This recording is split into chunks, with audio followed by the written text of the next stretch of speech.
Hi guys, Gail Impey here from Now Lifestyle and Healthy Success Academy. I just wanted to talk to you today about setting goals and making plans and executing plans and staying positive while you're doing all of that. So goals, if you want to set a goal, make sure that you're making something that you can track and really see results in. So, for instance, if you're thinking, I want to start an online business and make a lot of money. Okay, starting an online business is a great goal, but just saying I want to make a lot of money really is way too abstract. What you want to do is, set down exactly how much money you want to be making, where you want to be in 3 months, 6 months, 9 months, or a year, and make those goals something that you can track, something that are tangible. It's the same thing as losing weight.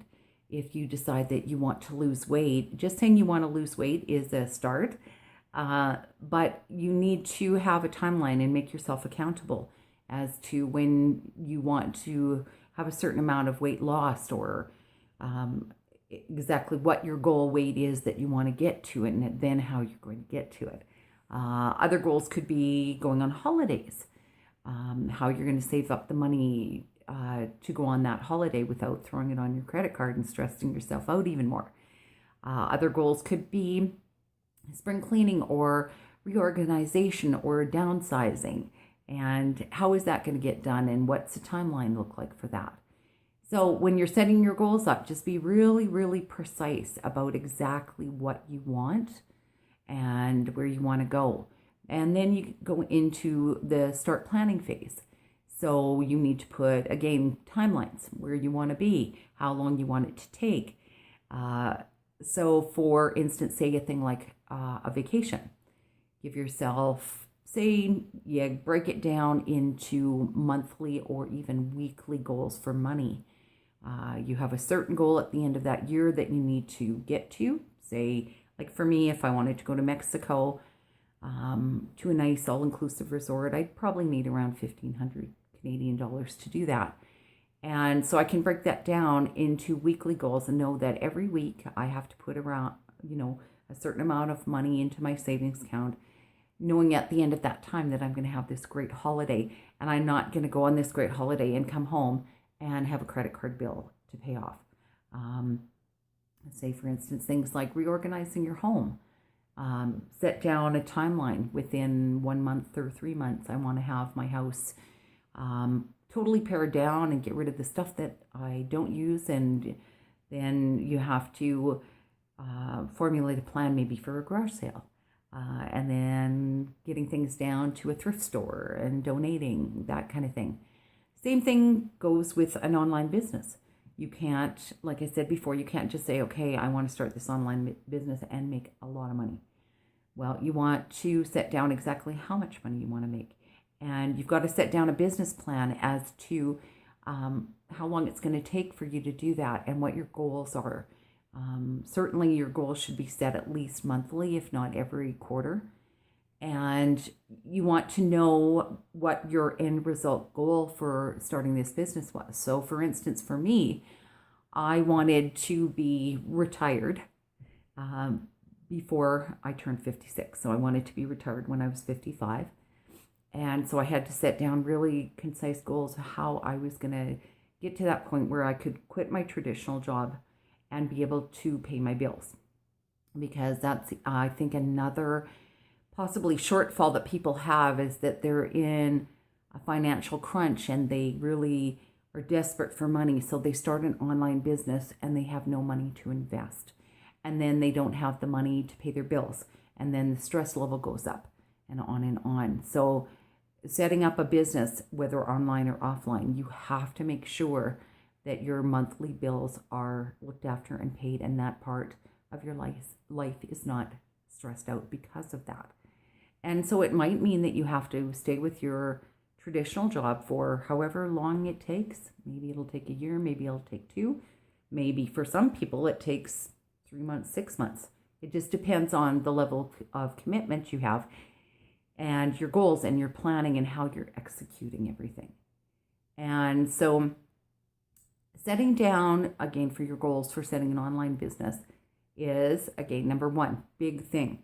Make sure that your basic needs are met and that, pardon me, that you have money to invest in your business.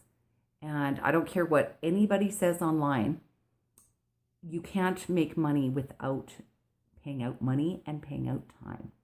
There's just no possible way you can do that. You have to have money to, start your business, pay into whatever you need to do. Then you have to advertise. And so there definitely are certain expenses that you're going to have to cover. And so you have to make sure that from whatever you have left over from your regular paycheck, that you can afford to also put some money into your business in order for it to grow. Now, some people are able to put more than others depending on their financial situation, neither good, bad, or otherwise. It just means that the more money that you have to invest in your business, the faster you're going to ramp up with your business.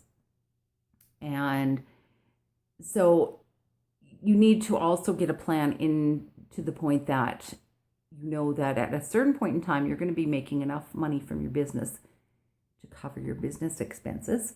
And that's a great first plan to get to.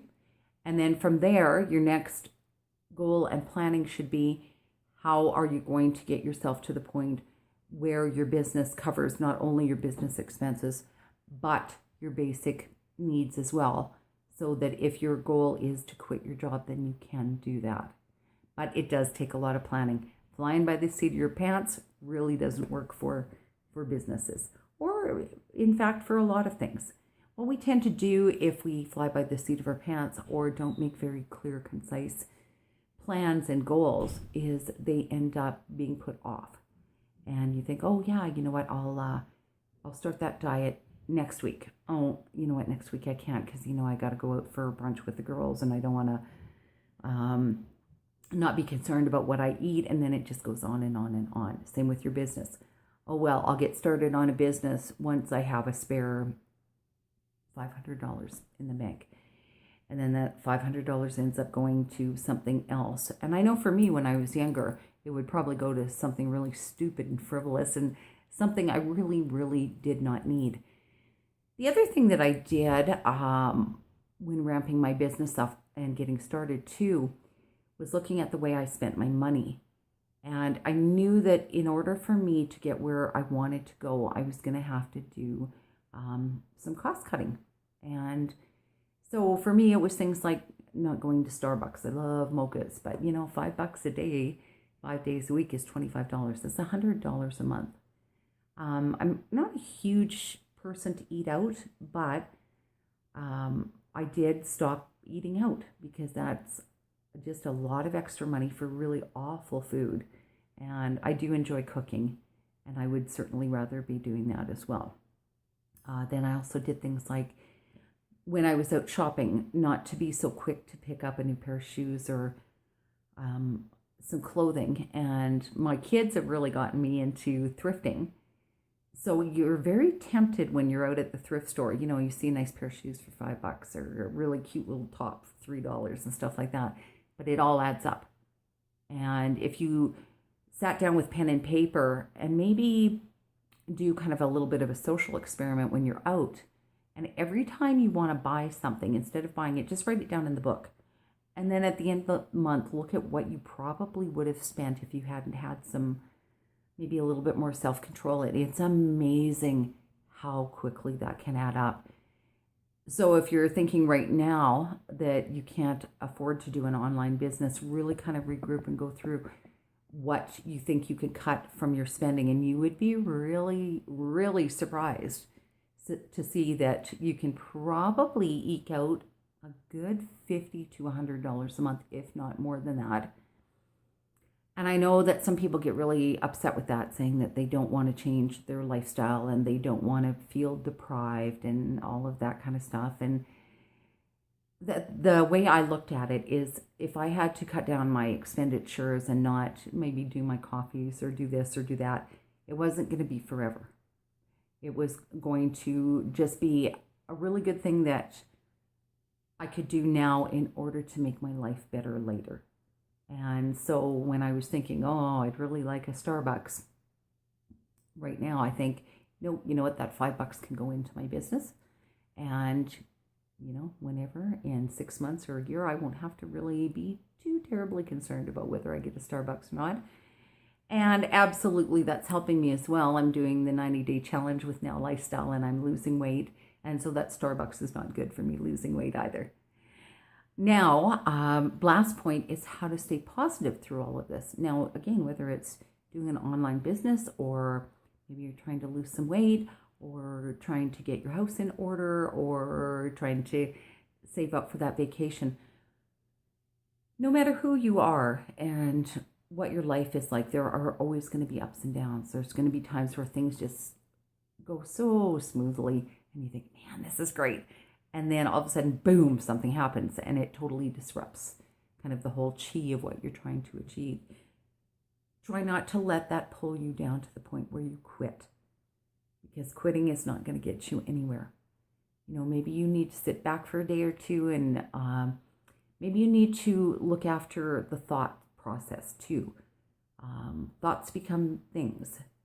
So if you're thinking really negatively about things and thinking, oh, this business isn't going to work out, or, oh, I gained 3 pounds, so why even bother? And, oh, I wasn't able to put $50 away this month for my vacation, I might as well just quit altogether. Just sit back, take a breath, and know that it was just a very temporary setback, and get right back on the horse and, keep pushing forward. Just don't quit. Quitting is the worst thing you can do. It just, again, takes you down into more of a spiral of negativity. And try to think of things that if you're in one of those moods, that would make you feel better. I'm the same as you guys. I get in my moods where I just wonder why I'm doing things and why am I giving up things and it doesn't make any sense. So then what I end up doing is go for a walk, or I phone my daughter. She's a great inspiration to me. She's such an amazing young lady. Or I go and cook or bake or do something that makes me really, really happy, or I listen to music, or I'll go look at a motivational thing, or I'll call a friend or something like that.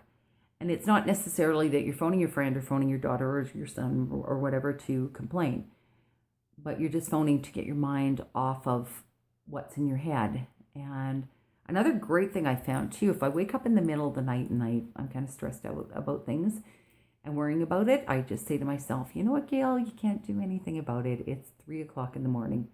And so you sitting in bed and stressing out about this and worrying about the worst case scenarios is not going to benefit you or the situation. So let it go, and then you'll have fresh eyes in the morning. So I hope that gives you a few food for thought things. And if you would ever like to discuss anything or have any questions for me, you can email me at healthysuccessacademy@gmail.com. I look forward to hearing from you. And I hope that you take some little tidbit out of this, and I hope it helps you move forward in whatever goals that you have. Have an awesome day. Bye for now.